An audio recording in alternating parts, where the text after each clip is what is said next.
I clean abandoned houses for a living. I'm quite proud of myself as I have worked hard starting my own business at just 24 years old and building it to what it is now.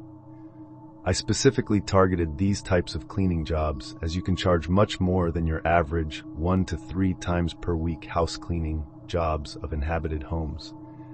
Plus, I rarely ever have to see anyone other than my team while on the job. Over the years, I have really been in some insane situations with these houses.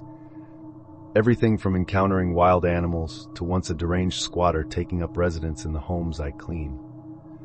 There is one house that stands out from the rest, however, one that haunts my dreams to this day. I got the job offer through a real estate agent I made my friend over the years in this business.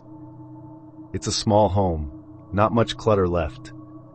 Amelia, my real estate friend, said over the phone, "Shouldn't need more than 1 or 2 of you to complete the clean," she continued in her enthusiastic voice. I rolled my eyes. I hated when she used her customer service voice on me. Yeah. What's the real deal with this house?" I answered in my usual half-annoyed tone. Amelia responded more normal this time. "Honestly, Lori, this house gives me the creeps. The granddaughter inherited it a couple of years ago, but has just recently decided to sell. The grandmother apparently died in the house." I rolled my eyes again. Death in the houses I cleaned was nothing new to me, and Amelia was well aware of this. Amelia continued, "I cut my pre-visit to the house short last week. Didn't even make it upstairs where the grandmother apparently passed. The feeling of being watched was overwhelming in this one." That got my attention. Amelia had been in real estate longer than I had been in the cleaning business, and she took her pre-get-to-know-before-showing visits very seriously. "Anyway, I recommended your cleaning services to the granddaughter and she agreed right away. Do you accept?" She finished. "Yes, I accept the job. How soon can we get in to clean?" I answered, feeling somewhat excited. "Tomorrow at 8 a.m. As I mentioned, the granddaughter removed most of the clutter from the house, but it still needs a good TLC cleaning. The key will be left under the welcome mat," Amelia said, back in her customer service voice. My eyes rolled yet again as I ended the call. Finally, an interesting clean, I thought, as I then dialed Morgan. The next day, my most trusted cleaner and best friend, Morgan, and I drove up the horribly overgrown driveway and saw the well-aged small house come into view. Surely, they will need to hire an outside maintenance and renovation crew, I thought, as I climbed out of my cleaning van.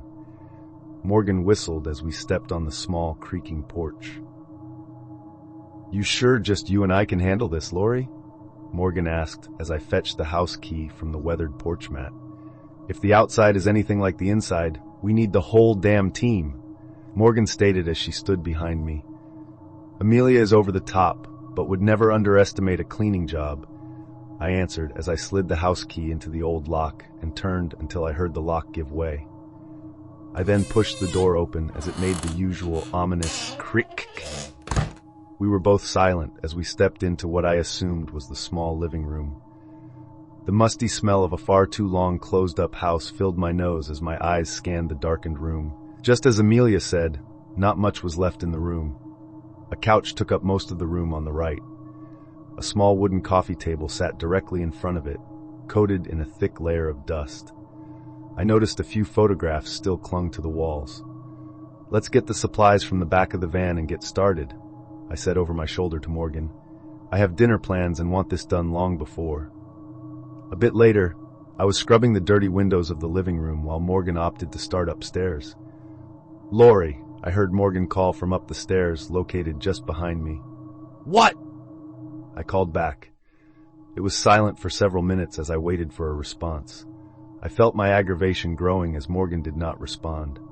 I threw my rag on the floor and wiped my sweating brow as I turned and headed towards the stairs. Each step groaned beneath my feet as I climbed to the upper floor. "You better have a damn good reason for interrupting me and not answering," I yelled as I reached the final step.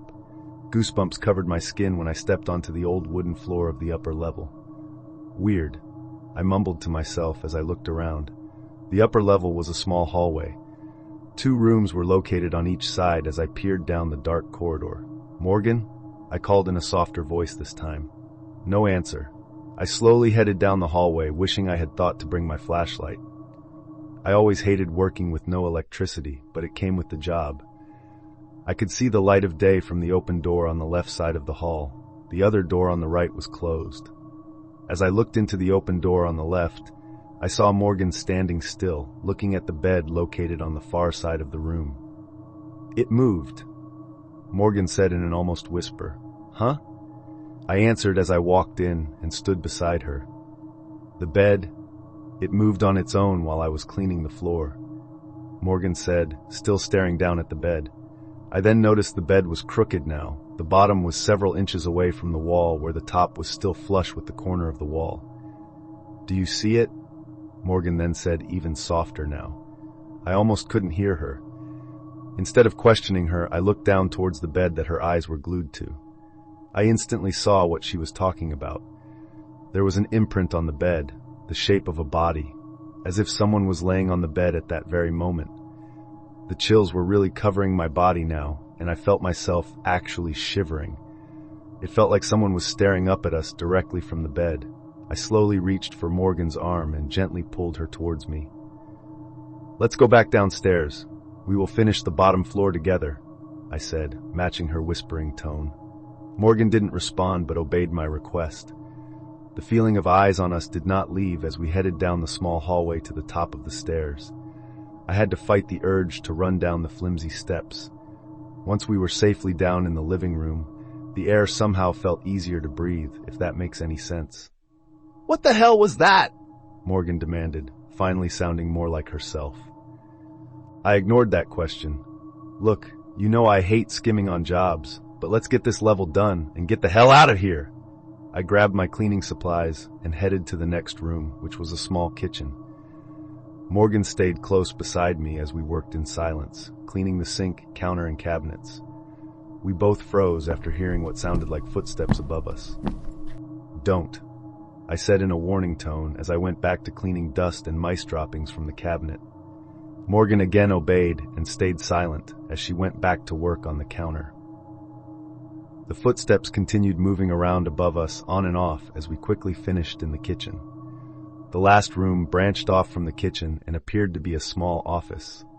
I was so relieved we would be out of there soon. This room had stained and worn-down carpet covering the wooden floor.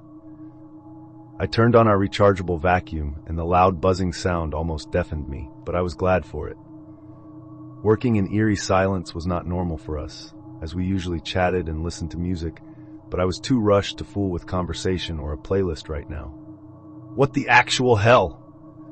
I heard Morgan yell out over the sound of the vacuum. I jerked my head up to see Morgan staring up at the ceiling, looking terrified again. Just as I cut the vacuum off, I heard what she had to be referring to as the buzzing sound died down. I can only explain it as the choking or coughing, gurgling sound of an elderly person. It was only for a split second I heard it, but that was enough. "Screw this!" I yelled as I grabbed up as many of our supplies as I could. Morgan joined me in grabbing up the rest. We dashed out of the office through the kitchen and living room and out the front door. I was pretty much sprinting to the van while trying not to trip on the mess of the yard. Just as I got to the van, I heard Morgan shout, "Wait!" I turned to see her a few feet behind me. I left my supplies upstairs. We also didn't finish cleaning up there. We didn't even clean the bathroom, which must be up there. "I'm not charging the freaking client.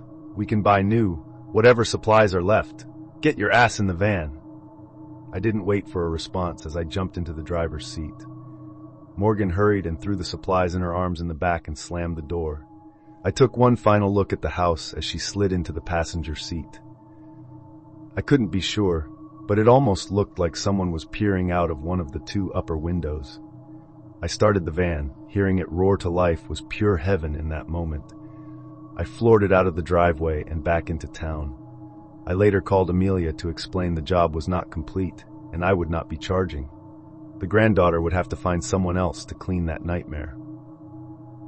This has been a couple of months ago, and I was not kidding when I said this horrid house still haunts my dreams. It was only last night I dreamt I was in a bed, staring up at an old, cracked, and familiar ceiling. I felt weak and frail as the weight of someone crawling on top of me took the air from my lungs. I felt cold hands around my throat squeezing tighter and tighter, that awful gurgling, choking sound coming from my mouth being the last thing I heard as I woke up in a cold sweat. The marks are still visible on my throat today,